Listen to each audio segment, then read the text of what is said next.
There's a new highway in Pakistan, and a new rail terminal in Kazakhstan. A seaport in Sri Lanka recently opened, as well as this bridge in rural Laos. What's interesting is that they're all part of one country's project that spans 3 continents and touches over 60% of the world's population. If you connect the dots, it's not hard to see which country that is. This is China's Belt and Road Initiative, the most ambitious infrastructure project in modern history that's designed to reroute global trade. And it's how China plans to become the world's next superpower.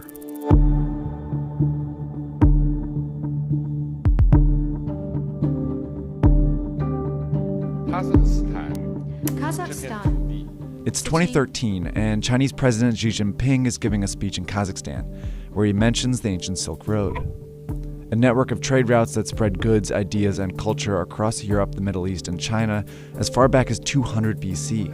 He then says, "We should take an innovative approach and jointly build an economic belt along the Silk Road." A month later, Xi is in Indonesia. The two sides should work together to build up a new maritime road in the 21st century. These two phrases were the first mentions of Xi's legacy project, the multi-trillion-dollar Belt and Road Initiative, or BRI. They're also the two components of the plan. There's an overland economic belt of 6 corridors that serve as new routes to get goods in and out of China, like this railroad connecting China to London, and these gas pipelines from the Caspian Sea to China, and a high-speed train network in Southeast Asia. Then there's the Maritime Silk Road, a chain of seaports stretching from the South China Sea to Africa that also directs trade to and from China. The BRI also includes oil refineries, industrial parks, power plants, mines, and fiber optic networks, all designed to make it easier for the world to trade with China. So far, over 60 countries have reportedly signed agreements for these projects. And the list is growing because China promotes it as a win-win for everyone. Take, for example, the BRI's flagship project, Pakistan. Like many countries in Central and South Asia, Pakistan has a stagnant economy and a corruption problem. It wasn't a popular place for foreign investment, that is until China came along.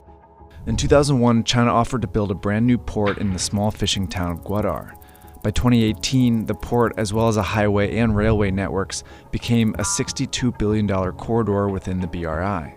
It's where the economic belt meets the Maritime Silk Road, and it seemed to benefit both countries. Pakistan saw its highest GDP growth in 8 years and forged a tight relationship with a major world power. China, on the other hand, secured a new alternative route for goods, especially oil and gas from the Middle East. Through projects like these, it also found a way to boost its economy. Chinese construction companies that had fewer opportunities within their own country saw a huge boost from BRI contracts. 7 out of the 10 biggest construction firms in the world are now Chinese. What tips the balance in China's favor even more is a requirement that it be involved in building these projects. In Pakistan, for example, Chinese workers have directly built projects like this highway here, and a Chinese firm has worked with locals on a railway here in Serbia. China's involvement is one of its very few demands, and that's set these deals apart so far. See, typically, to get investment from the West, countries have to meet strict ethical standards. But China's offered billions of dollars, mostly in loans, with far fewer conditions. So it's no surprise the BRI has been a big hit with the less democratic countries in the region. China has signed agreements with authoritarian governments, military regimes, and some of the most corrupt countries in the world. It's even affiliated with Afghanistan, Ukraine, Yemen, and Iraq, all currently splintered by conflict.